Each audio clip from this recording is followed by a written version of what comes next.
It's another fantastic weekend of flat racing action to look forward to. A little bit of a difference with the Shergar Cup, the team event at Ascot. Great job, Haydock back with us as well after their issues on the track this week. And we've got a race for the juveniles at HQ in the company of Jason and Joel. And Jason, look, it may not be everyone's cup of tea, but the Shergar Cup this year looks like a dominant GP and Irish side. That is strong. Yeah, I'm lucky enough, bumped into Safi up at Yarmouth the other day, the Happy Hunting Ground. She was in great form. Rode a winner there for Richard Spencer. He'll be represented a little bit on the card. Some of the big trainers, obviously, Balding, Haggis, they do well at this meeting, don't they? Regardless of who tends to get the leg up. And the racing league has disappeared. It's one day. The children will be there. They'll be signing. There'll be all sorts going on, and it'll be a lot of fun as usual. It certainly will. And Joel, return of your local track Haydock as well after the whole issues throughout the summer. They'll be great. They'll be really glad to be racing back on Merseyside. Yeah, the way you talk about Haydock is you're talking about a person with problems. After his issues, after Haydock's demons, he's been in rehab for a few weeks and he's back now. Not looking forward to it. The Rose of Lancaster Stakes looks like I've got a really big one in here. There's one I really fancy, but as a Group 3, it's not amazing. But it's all about finding winners, and I'm just glad it's back. I must say as well, as at Haydock and not Haydock, Goodwood on Saturday. I've not been to Goodwood for about 15 years, something like that. It's one of my favourite meetings. I forgot what a gorgeous track that is, how friendly the staff are. When you get back and somebody says, write a review for us, there is nothing I could complain about. The viewing areas, the paddock, everything. I thought it was absolutely top notch. And you know me, I hate everybody and everything about life. Yeah, we're all lucky enough to be there. It was a fantastic way the sun shone. There is no finer place when the sun is out. Just so far away from us up in the northwest, but it's well worth the trip if you're ever in that area. I agree. Goodwood, brilliant week there. And of course, York, not too far away either. Massive week coming up. Let's concentrate on today's action, though. We'll start with you, Jace. The Shergar Cup Dash. Obviously, 10 runners in each of these races, a couple of reserves in case anything does come out to try and keep it fair. It's a team event, but we need to find the winners. What's going to win the Dash? Yeah, we do.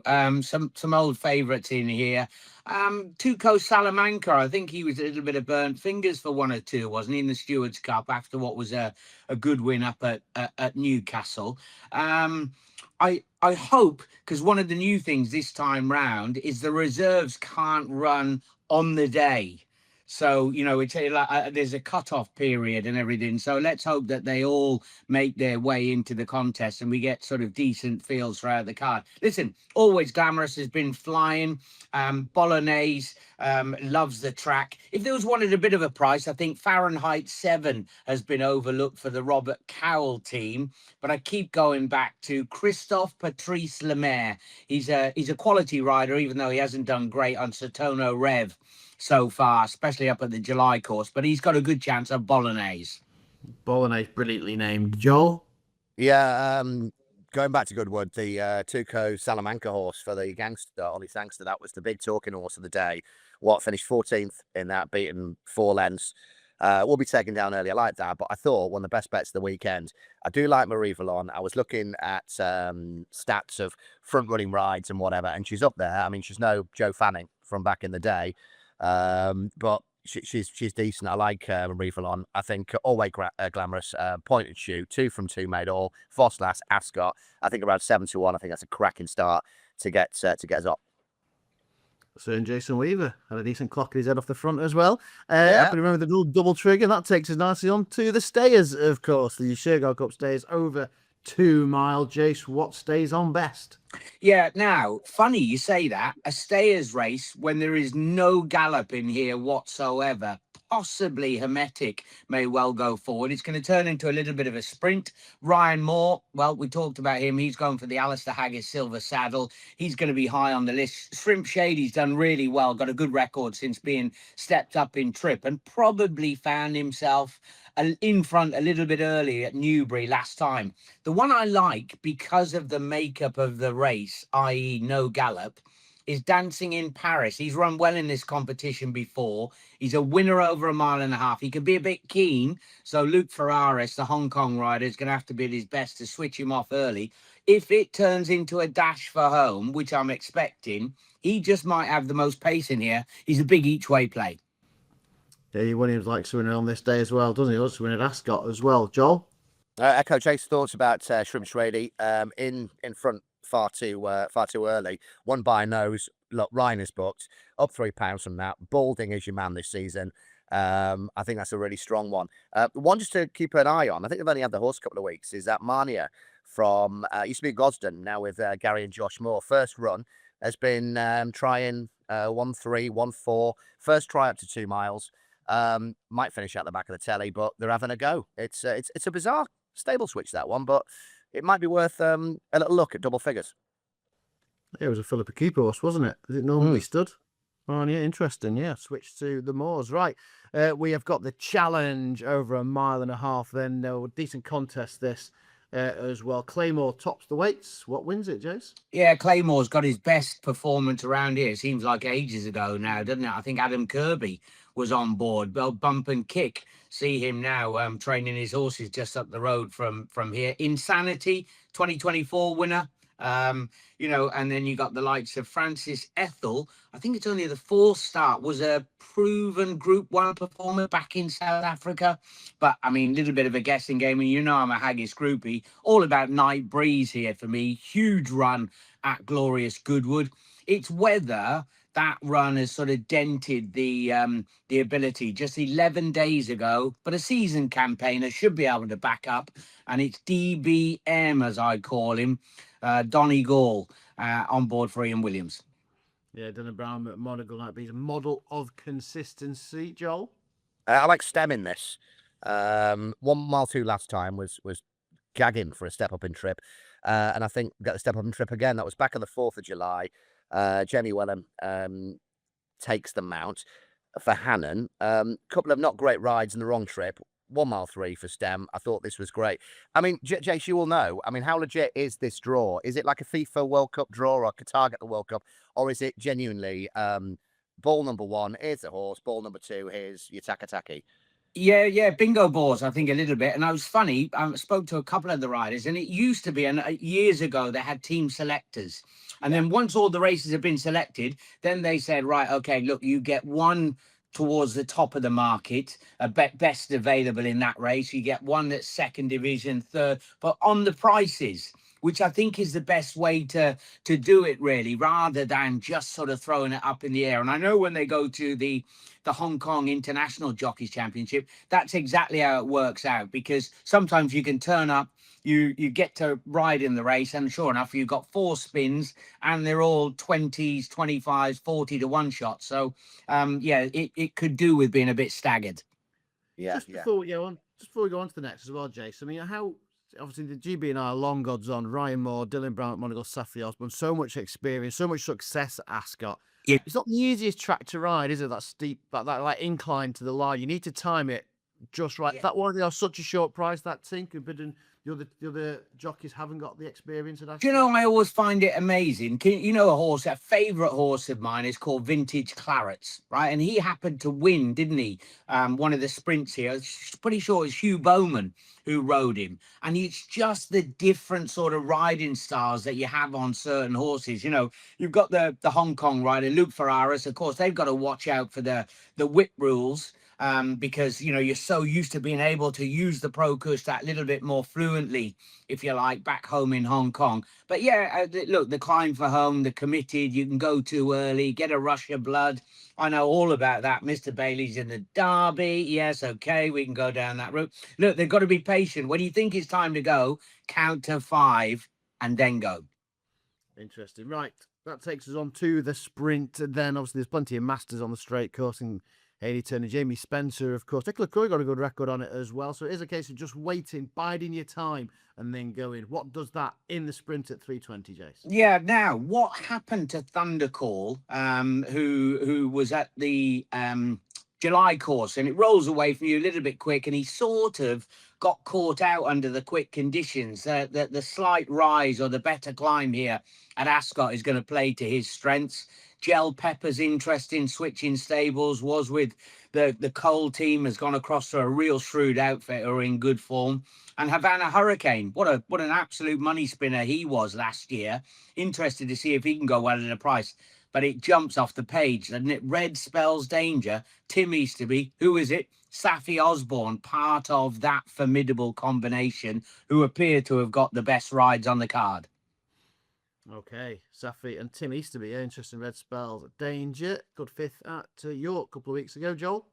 Yeah, Red Spell Danger. Been beaten twice by Thundercall. I looked at this and I thought, with Jace saying that he's a Haggis fan, he's a #1 fan of the fan club, I thought Thundercall was one of the good things of the weekend. Jerry Chow on, that's not a massive negative. In fact, there's not a problem with any of the jockeys this weekend. You know, you look at some of them that come over and you go, not sure about her or him or whatever. I don't think I've got a problem with any of them this weekend. And obviously Haggis he's got to tell Jerry what to do. It's not going to be a case of go out and, you know, it's got to be instructions, I think. And I thought Thundercall was one of the good things of the weekend. Okay. Nice. Yes, indeed, for Joel. Right then, you've mentioned him a few times. You are a Haggis groupie. You haven't tipped one up yet. Is Haseki, though, the good thing of the card, Jason Weaver? Right. Now, they went no gallop and they sprinted for home. Luke Morris was at his bump and kick best to get up on the absolute jamstick. I think this is where the silver saddle will be won. Archer's Bay goes up in trip for the very first time. Got no luck in a tiny field on the July course. Hemmed down on the inside. And one of those ones that Marco Gianni would definitely love another go at. Ryan gets up. It is going to be an incredibly strong back end to the card for Ryan Moore. So no for the Haggis improver. Yes for Ryan. Interesting. Joel? Really like Royal Poetry in this one. I think she's a standout for me. Yutaka Take takes the mount. Look, it's going to be held up.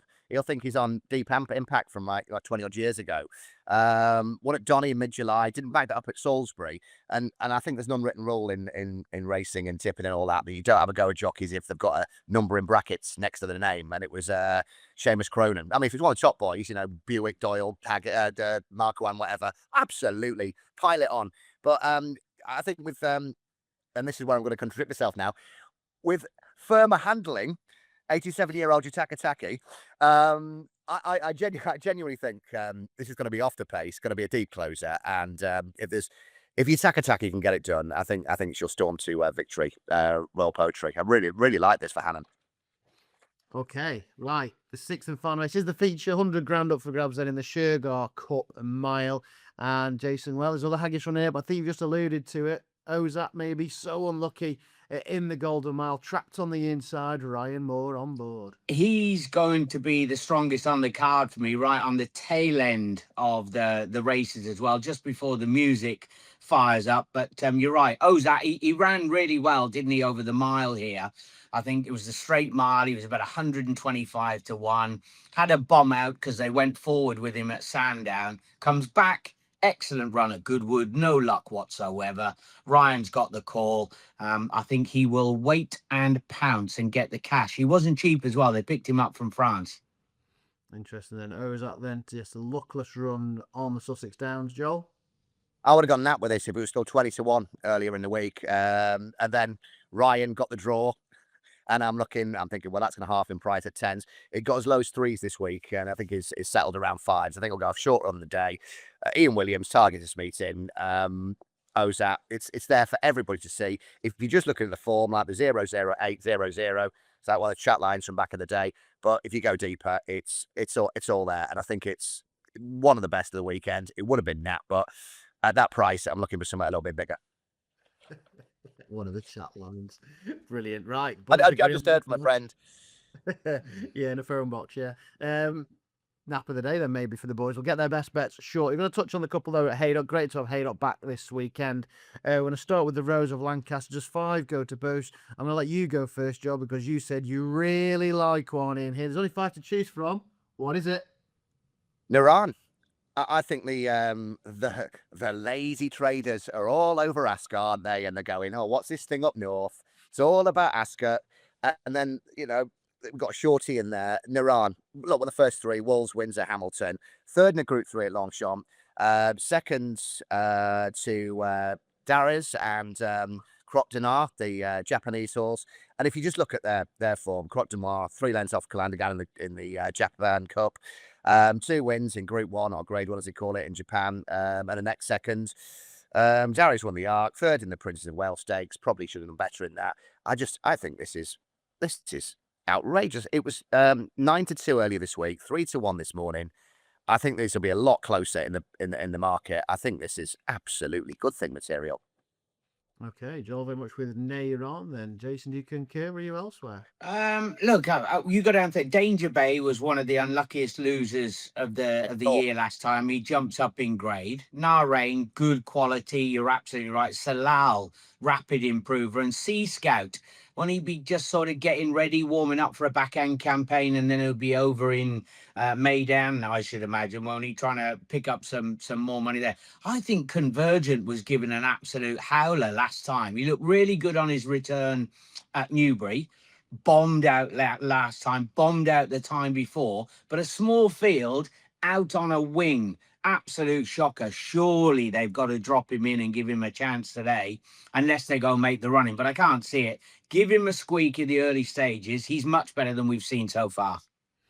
Okay, then Convergent to bounce it back. Yeah, I think the ground certainly did for him at Epsom, didn't he? Maybe less about the last run, the Vetta. Right, the fillies and mares wrap up then the last 2 races. One of them at Haydock after the legendary trainer Dick Hern. 11 of them head to post. Jason, back to you. What wins the Dick Hern? Yeah, boring, isn't she? Fallen Angel. Why on earth a 5-time Group 1 winner comes back in here at this level? I can only think. I mean, she's got entries in the Matron. She's in the Sun Chariot. So she's got a strong back end of the campaign to go. Trying to find one at a bit of a price. I mean, Alaboya at the top is not that. She's around 5, something like that. So, anything that you go a little bit bigger on, maybe something like Blingy's Sister could run a place each way, but has got a little bit to find. We know Haydock anyway on the inner track a mile. We'll go to the front and try and stay there, but it's all about Fallen Angel, really. Yeah, it's a Group 1 winner because Downing Gray taking on big progressive handicappers, really, Joel. Yeah, went round in circles with this one. Fallen Angel, but she's got a massive drop in class, as Jay said. Entered in 3 Group 1s. The Sun Chariot last year destroyed Blue Bolt by 2 1/4 lengths. No show in Queen Elizabeth II Stakes, but I just think, look, she turns up. She had 3 months off, drop back in trip, massive drop in class. Just it's a day out and a pint for Doyler, isn't it? Nice. To sit there and bounce. Right, one race from HQ to look forward to. It's their opener as well. It's for the juveniles. It is the Sweet Solera. Jason, what wins this one? Now, they're all going to punt Graceful Song. Now, I did get my anorak on a little bit for this one, trying to shy away from the favourite. And they ran a day apart over the same course and distance under what I think were the exact same conditions. But Graceful Song clocked 128.12 for the 7 furlongs, 126.42 for China in Your Hand.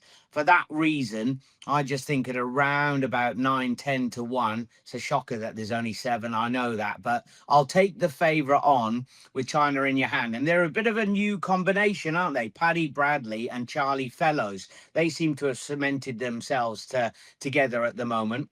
2 decent talents there, so we'll go against last year's winning combination.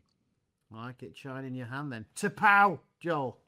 Yeah, 1987, Carol Decker, Shrewsbury's finest, still ginger at the age of 75. I went again. It was not a race that I really would get excited about unless I was doing it for Betfred this weekend. I looked at Sugar Yes Please. That was a gamble last time. Landed it's a 5 to 4. That one. That's 20 to 1. That's unfancied. I looked at some Art Prescott horse as well, and then I tried to get away from Graceful Song, but Billy's up there. You know, I mean, next season there would be no shock at all if he wasn't in these colours permanently.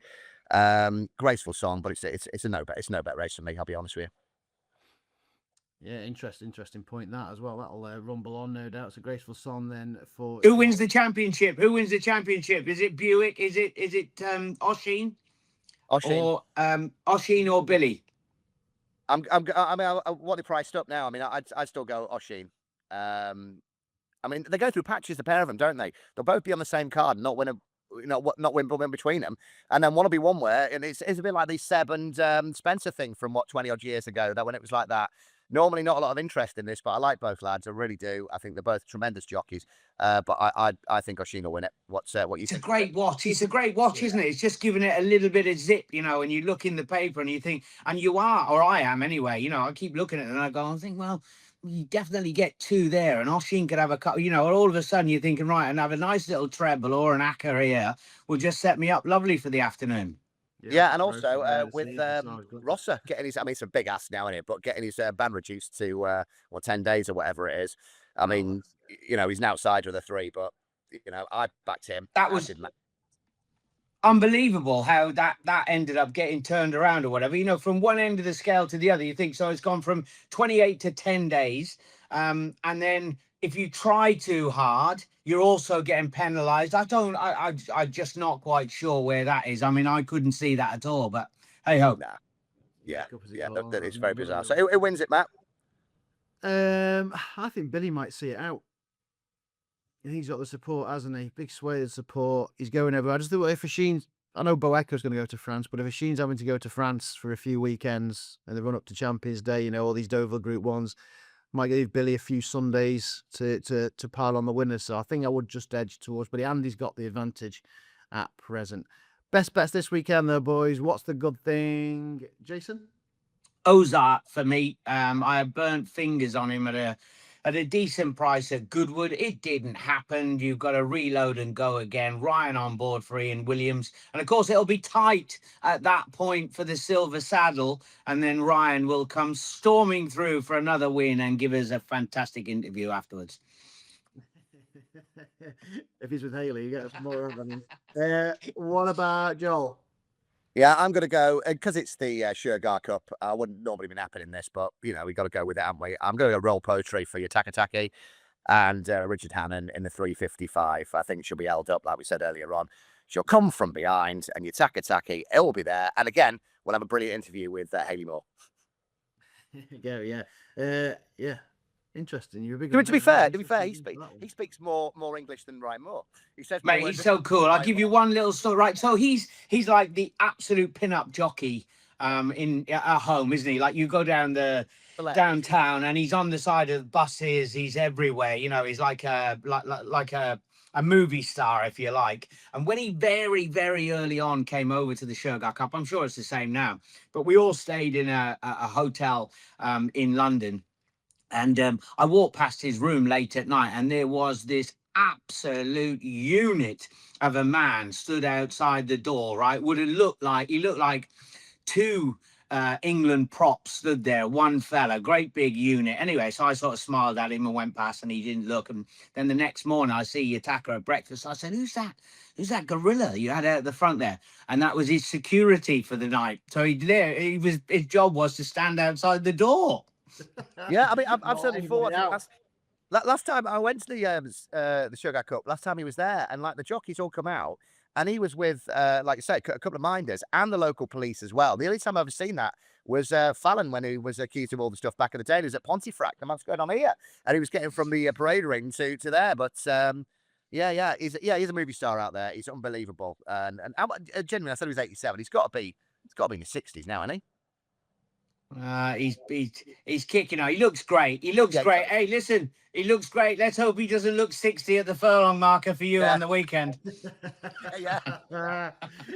Brilliant stuff. Right. Cheers for that, gents. Shergar Cup, Haydock Newmarket, all covered. Hopefully there's a few winners amongst those 9 races this weekend. Look forward to it. Enjoy it. Just a quick one, actually, Jace, before you go. Ryan Moore for the silver saddle? Absolutely. Yeah. And look, even if he just gets a place or that early on, I think the tail end of the card is where he will swing it into his favour. Sometimes I like to go in, but there'll be prices throughout the day, won't there? There'll be horses that will hit the board at big prices just because the jockeys ride that little bit differently. There we go. Any thoughts, Joel? I know. I thought Marie Vallon would win the first race, and then I would lump on Ryan Moore and lump on GB Island. I think that's it. That's the way forward. That's what I'm thinking. So yeah, Marie Vallon the first race, and then all onto Ryan Moore and GB Island. Better price. Early in the week, anything 6-4 plus GB and That was a wish, wasn't it? Yeah, I'm thinking where you get the 4 GB and Island. I mean, to be fair, there's not a lot stronger you could have got if you were properly picking those. You know, forget how much people are getting paid and everything. You've got Ryan Moore, Dylan Brown McMonagle, who arguably is probably the best jockey riding at the minute, and Saffie Osborne has just been, since she got jocked off Tulloon, she rode that 3-timer and handicaps. I think she's great. Yeah. Exactly. Right, cheers, gents. Hopefully a few winners, I say, to be had, and put a bit of cash in the punters' pockets this weekend. Whether you're back in, of course, the very best of luck.